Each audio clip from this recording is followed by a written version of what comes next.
Fala galera do Mitocôndria, sejam bem-vindos mais uma vez ao canal e hoje é dia de aula. Dando prosseguimento nos invertebrados, vamos falar de anelídeos e moluscos. Vamos começar pelo filo Annelidae, ou Annelidios. O próprio nome deles já diz que são indivíduos que possuem o corpo em formato de anel e vai ser dividido também, segmentado. Os anelídeos eles são indivíduos que possuem o hábitat terrestre ou aquático. Quando ele está na terra, ele vai estar em solo úmido, de acordo com a estrutura corporal dele, ele não consegue ficar em solo muito seco. E ele pode também encontrar-se em ambiente de água doce ou água salgada. Normalmente eles são de vida livre e são indivíduos que vão viver isolados, ou seja, eles não andam em bando e não precisam parasitar nenhum outro tipo de organismo. Mas nós encontramos indivíduos parasitas dentro desse grupo. Eles são indivíduos que nós podemos chamar de ectotérmicos ou pecilotérmicos, que está relacionado com a temperatura corporal deles. São os indivíduos que não conseguem regular a própria temperatura. A temperatura dos anelídeos ela vai variar de acordo com o ambiente. Se está mais quente, ele fica mais quente. Se está mais frio, ele fica mais frio. Esses indivíduos vão ser dotados de uma pele fina, porém revestida com cutícula, que é uma camada de pele mais grossa. Para evitar danos à pele dele, vai ter essa cutícula na epiderme que vai fazer o corpo ficar um pouco mais resistente contra atrito. E é meio óbvio falar, mas não possui sistema esquelético, nem externo, nem interno. O sistema digestório deles, assim como já veio desde os nemateumintes, é um sistema digestório completo e vai possuir novas estruturas agora, que são o papo e a moela, que vão ajudar a triturar o alimento, já que eles não possuem dente para mastigar, A locomoção dele vai ser feita através de musculatura, essas musculaturas que estão nos anéis, que ela vai fazer como se fosse um efeito sanfona. Ela estica quando é necessário e contrai também quando necessário, fazendo então essa movimentação que vocês estão enxergando aí. O sistema circulatório deles é existente, então vai ter vasos sanguíneos, tem coração, inclusive algo interessante, a minhoca tem 10 corações. O sistema circulatório deles vai ter hemoglobina também e células de defesa, olha que bacana isso. É um sistema circulatório fechado, ou seja, não vai sair o sangue dos vasos sanguíneos, não espalha pelo corpo. As minhocas possuem órgãos dos sentidos para tato, paladar e percepção de luz.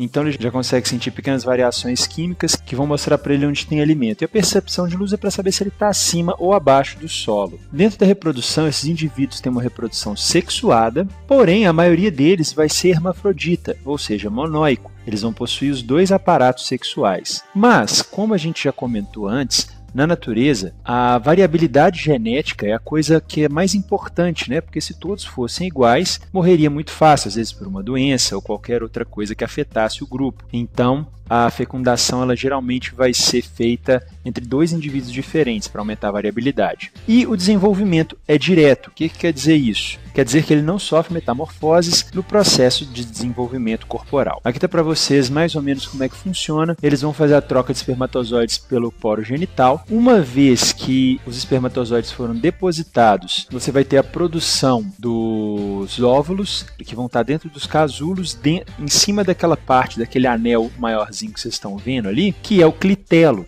Uma vez que esses ovos foram colocados, aí a minhoca vai começar a se locomover de modo que esse casulo ele passe por cima de onde o espermatozoide foi armazenado, fazendo então a fecundação. Aí está uma imagem integral para vocês de como acontece na natureza. Dentro dos anelídeos nós temos três classes principais, três grandes classes, que são os poliquetas, oligoquetas e os irudíneos ou aquetas. Quetum quer dizer cerda, e aí o prefixo que vem antes dele vai dizer quanto que nós temos, sendo que poliquetas, muitas cerdas, oligoquetas, poucas cerdas e aquetas, nenhuma cerda. Vamos começar então pelos aquetas ou irudíneos. Os principais representantes são as sanguessugas. Se você prestar atenção, ela não vai ter cerda corporal. Esses indivíduos dos irudíneos são ectoparasitas e para tal, eles vão precisar de se alimentar do sangue de algum hospedeiro, que ele vai conseguir coletar através de duas ventosas que ele tem.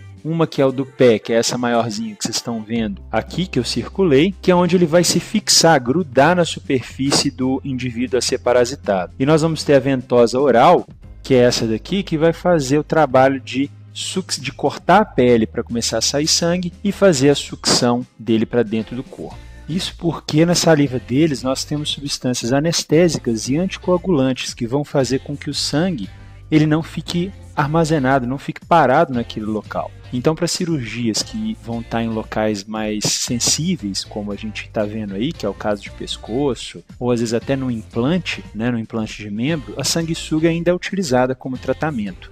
O segundo grupo que nós vamos ver são os oligoquetas, que vão possuir poucas cerdas corporais. Apesar da gente não ver, essas cerdas são microscópicas. Vai ter uma imagem daqui a pouquinho para vocês verem. Os principais integrantes dessa classe são as minhocas, e elas são muito importantes para a natureza, porque elas são meio que as jardineiras da nossa natureza, né? Elas vão cavar buracos no solo, onde elas vão, durante o processo de alimentação dela, deixando as fezes para trás. E isso vai, além de adubando o solo, o buraco que ela abre vai aerar, né, deixar entrar mais ar e vai deixar passar mais água ali para dentro, facilitando assim o desenvolvimento das plantas. Eles vão ser hermafroditas, assim como as sanguessugas são, vão ser indivíduos terrestres e vão ser os únicos que vão possuir aquele clitelo que eu falei para vocês lá atrás. Aí estão as estruturas das cerdas, que servem não só para ajudar na locomoção, como também na sensibilidade. E aí uma microscopia eletrônica delas mostrando para vocês a existência, né, que elas realmente têm. E uma fotinha aí para vocês também do clitelo. E por último, o grupo dos poliquetas. Os poliquetas são indivíduos marinhos e, ao contrário dos outros dois, eles são predadores. Então eles vão realmente caçar o alimento deles. Eles são caracterizados por ter a parte da cabeça bem distinta, né, geralmente com expansões laterais no corpo, e vão ter presença de palpos, tentáculos e cerdas, e todos eles com função sensorial. Tá aí uma imagem para vocês dos poliquetas. E assim a gente finaliza os anelídeos, e já podemos passar para o filo Molusca. O filo Molusca, ele é dos indivíduos de corpo mole. Basta a gente perceber uma lesma, um caracol, para ver que o corpo deles ele não é tão firme, né? Ah, pessoal, mas os anelídeos também têm corpo mole. Beleza, mas os anelídeos têm o corpo separado em anéis, né, em segmentos, como a gente viu. Os moluscos já não possuem isso. Eles são animais com exoesqueleto externo, que é o caso da concha, ou interno, que é o caso da endoconcha nas lulas. E tem aqueles que não vão possuir concha. A maioria deles vai ser de hábito aquático, e eles podem ser de vida livre ou fixos ao substrato. Não existe nenhum molusco parasita, tá, gente? A reprodução deles é sexuada, a fecundação vai ser interna ou externa, depende do indivíduo, e a maior parte deles vai ser dioica. O que é isso? Vão ter dois sexos separados, vai ser um masculino e um feminino. Lembrando que ainda tem alguns indivíduos que fazem, como os caracóis, né, que são hermafroditas e fazem a reprodução por fecundação cruzada. Eles já podem apresentar desenvolvimento indireto, que é o caso de metamorfose, e também o direto, que é quando ele cresce sem modificar o corpo. E são indivíduos que podem atingir de poucos centímetros a vários metros de comprimento.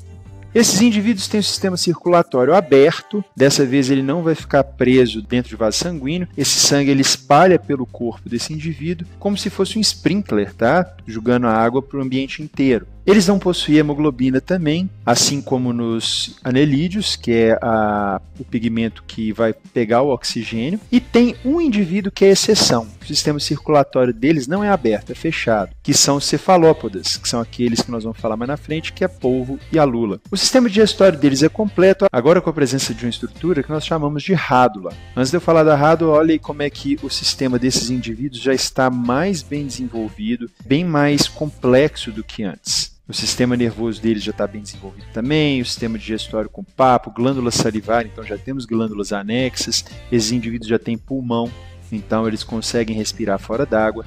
E aí está para vocês a rádula, que é essa língua em formato de serrilhado aí, que ela vai servir para raspar o alimento, para poder esse indivíduo ingerir. Geralmente ele vai colocar em cima de folha ou ou em cima de uma rocha, raspando limo, ou até mesmo, às vezes, aqueles que são carnívoros, em outros indivíduos, raspando pedaço por pedaço deles. Como eu tinha falado ali, a respiração deles, eles têm pulmão, mas ela também, nos aquáticos, podem ser branquiais, tá, gente? Então, quando a gente fala de indivíduo de água, respiração branquial, indivíduo de terra, pulmonar e cutâneo. A pele deles é bem fina, então é possível fazer essa troca gasosa nela. O sistema nervoso deles é ganglionar.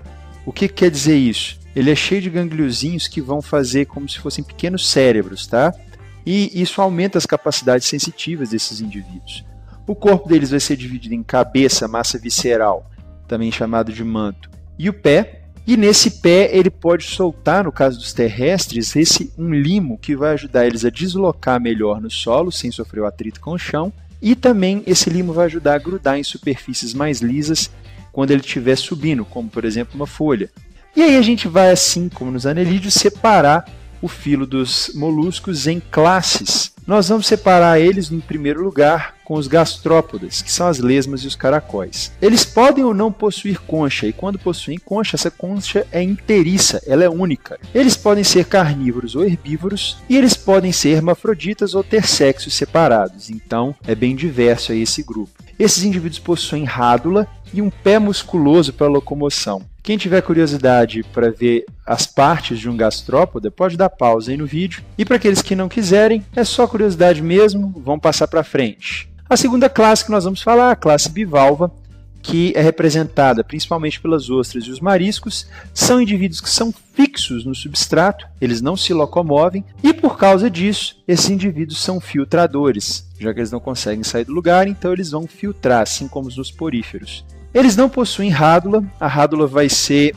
substituída pelo aparelho filtrador e vai também, junto com o pé, ajudar a fixar esse indivíduo na superfície que ele vai habitar. Esses indivíduos são dioicos, então possuem um macho e uma fêmea. A fecundação deles, então, vai ser externa, né, já que eles vão ser dioicos e não podem sair do lugar. Eles têm uma importância econômica em relação à produção de joias, que são as pérolas, e na questão também de alimentação. E por último, nós vamos ver os cefalópodas, que vão ser representados pelos polvos, que são indivíduos que não vão ter concha interna, as lulas, que vão ter uma endoconcha dentro da cabeça delas, e o nautilus, que vai ter uma concha externa. Ele parece uma lula que entrou na concha de um caracol. Esses indivíduos têm sistema circulatório fechado, são carnívoros e predadores bem espertos e vorazes, e vão ter os pés transformados em tentáculos. O sistema nervoso deles é muito desenvolvido, galera, que possibilita esses indivíduos até resolver pequenos problemas, como vocês já devem ter visto em alguns vídeos na internet, polvos abrindo potes com alimento lá dentro, ou então resolvendo alguns obstáculos ali e conseguindo passar por eles. E são indivíduos que vão ter também macho e fêmea separados, são